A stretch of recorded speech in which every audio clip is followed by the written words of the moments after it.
when politics meets faith, the room shifts. Watch Caroline Levit shut down Hakeem Jeffries with one brutal line. Asterisk cameras lined the walls. Staffers whispered nervously, and members of Congress shifted in their chairs. This wasn't going to be an ordinary oversight hearing. Now with Hakeem Jeff and Caroline Levit at opposite ends of the table, but no one anticipated the moment that would ignite the room. Asterisk. Caroline calmly referenced her Catholic faith while discussing a policy stance. Her hands were folded, her voice steady. But then, Hakeem Jeff smirked and leaned back, speaking loudly into the microphone. Faith isn't a policy argument, Miss Levit. Leave the prayers for Sunday. Asterisk. A ripple of awkward laughter passed through some Democratic seats, but the rest of the room froze.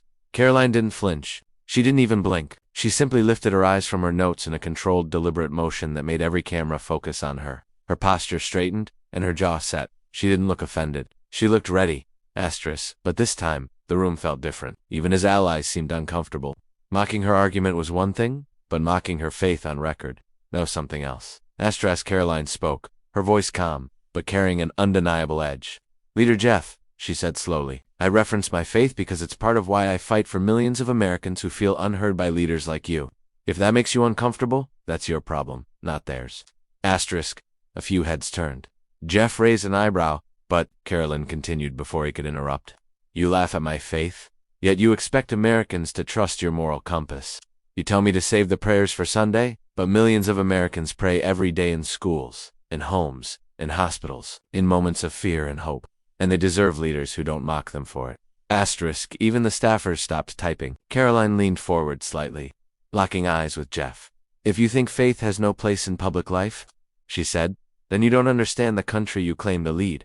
Asterisk. A gasp spread across the room. Someone whispered, Oh, my God. Another staffer mouthed, She got him. Jeff shifted uncomfortably, his smirk fading. He wasn't prepared for her response. Caroline closed her binder and added one final line that would make headlines. You can laugh at me, Congressman, but don't you dare laugh at the millions of Americans whose faith is stronger than your politics. Asterisk. The flashbulbs burst instantly. Jeff realized, too late, that he had picked the wrong opponent. The chamber lights glared down like judgment. Asterisk. Cocky Jeff, standing confidently at the podium, smirked as though he had won a game no one else knew he was playing. Cameras zoomed in. Staffers leaned forward. The tension between the minority leader and the youngest press secretary in modern political history was palpable. Asterisk. Caroline, standing just a few feet away, was poised and composed, her fingers lightly resting on the notes she didn't even need. The silver cross around her neck caught the light, flickering like a spark ready to ignite. Asterisk, you know, he said with dripping sarcasm. Some people come here ready to legislate, and others come ready to preach. Asterisk. The laughter from his side of the room was forced and theatrical, but loud enough to echo off the chamber walls. Few lawmakers shook their heads, smirking as if they'd just witnessed a rookie get benched. Asterisk. But Caroline didn't move, didn't flinch. She simply lifted her eyes and studied him as though she were about to make the first cut. Asterisk. Hockey continued, emboldened. We're here to discuss policy, not listen to faith-based fairy tales. If Ms. Levit wants to lecture America about religion, maybe she should find a pulpit instead of a podium. Asterisk. Another round of chuckles. The cameras focused on Caroline, waiting for her to crumble. Instead, she remained still, steadying her breath. Asterisk. Then, calmly, she stepped forward. Leader Jeffer, she began, you can mock my faith all you want, but you don't get to rewrite the First Amendment just because it inconveniences your narrative. Asterisk. The laughter on his side faltered. Caroline continued, unshaken. You may think people of faith don't belong in government, but last I checked, America wasn't built on your approval. Millions of Americans pray before they work. They pray before they vote. They pray before they send their kids into a world your policies have made unsafe. Asterisk. A few lawmakers straightened in their seats. Caroline didn't pause. You think calling my faith a joke makes you clever? All it does is expose how disconnected you are from the very voters you claim to fight for. Asterisk. Cocky blinked, his smirk slipping. Caroline's voice dropped, controlled and razor-sharp. And if my faith intimidates you, that says more about your leadership than it ever will about my beliefs. Asterisk. The room went dead silent. The cameras froze. In that moment, Caroline had taken the room. Asterisk. What had started as a subtle tension was now unmistakable. Hakeem Jeff, who had been smirking just moments before, was now adjusting his tie, his body language stiffening as he realized the room no longer belonged to him. The staffers exchanged glances, and reporters leaned in, sensing something rare was unfolding, a congressional leader losing control. Live. Asterisk. Caroline didn't capitalize on the silence with theatrics. She didn't need to. Instead, She stood still, hands resting on the table, the small silver cross around her neck catching the harsh light above. Her calm presence alone was a direct rebuttal to Jeff's earlier mockery. Asterisk, Mr. Jeffer, she said evenly. Asterisk, you keep insisting that my faith is some political prop. But your reaction proves why people of faith feel under attack in this country. You laughed at something millions of Americans hold sacred, and you didn't do it by accident. You did it because you thought nobody would call you out. Asterisk, a ripple of discomfort ran through the room. Jeff let out a short scoff. Oh, please, don't pretend your faith gives you immunity from criticism. Asterisk, Caroline stepped forward, eyes sharp. My faith doesn't make me immune, she said. It makes me responsible.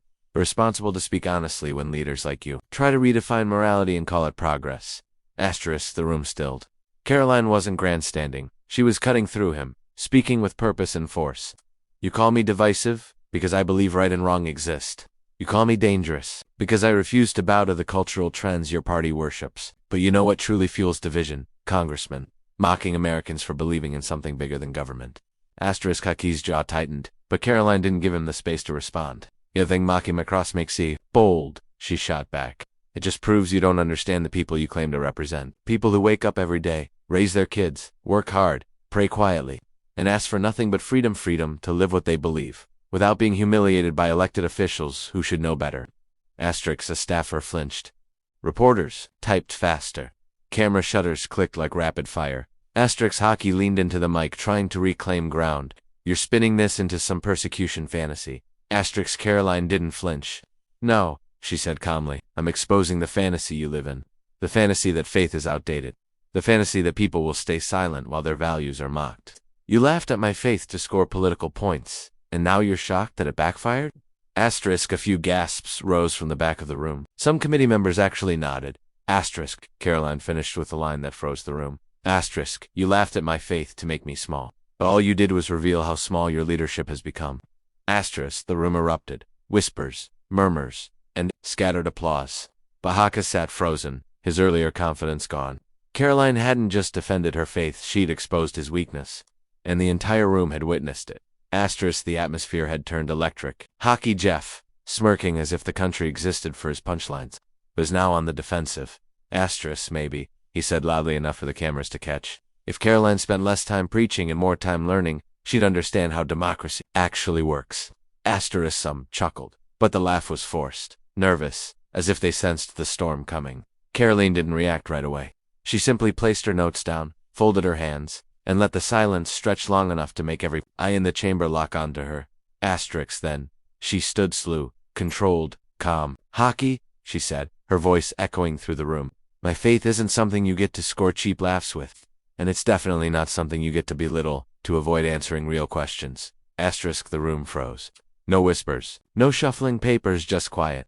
Caroline stepped forward, her gaze cutting through Hakeem's political armor. Asterisk, you laugh at my faith, she continued, yet you call yourself a defender of equality. You can't have it both ways. You don't get to preach tolerance while mocking what millions of Americans believe. Asterisk, a murmur rippled through the chamber. Hakeem straightened, suddenly less amused. Asterisk, Congresswoman, he began, but Caroline interrupted, her voice firm and authoritative. Asterisk, let me finish, she said. You know why you mock faith? Because you're terrified of people who stand on something stronger than political convenience. You're intimidated by anyone who refuses to bend to pressure. And you're threatened by every American who believes morals shouldn't change just because polls do. Asterisk, several lawmakers turned toward Hakeem, some shifting uncomfortably, others impressed. Caroline leaned in just enough for the cameras to catch her expression. Asterisk, you laughed at my faith, she said softly, but the entire country is watching you dodge accountability, and trust me, they're not laughing with you. The chamber erupted, some in applause, some in shock, but the mood had unmistakably shifted. Hakeem Jeff, for the first time that day, had no comeback. Asterisk, this is just the beginning. Stay tuned for more powerful moments, only on New Flame Stories.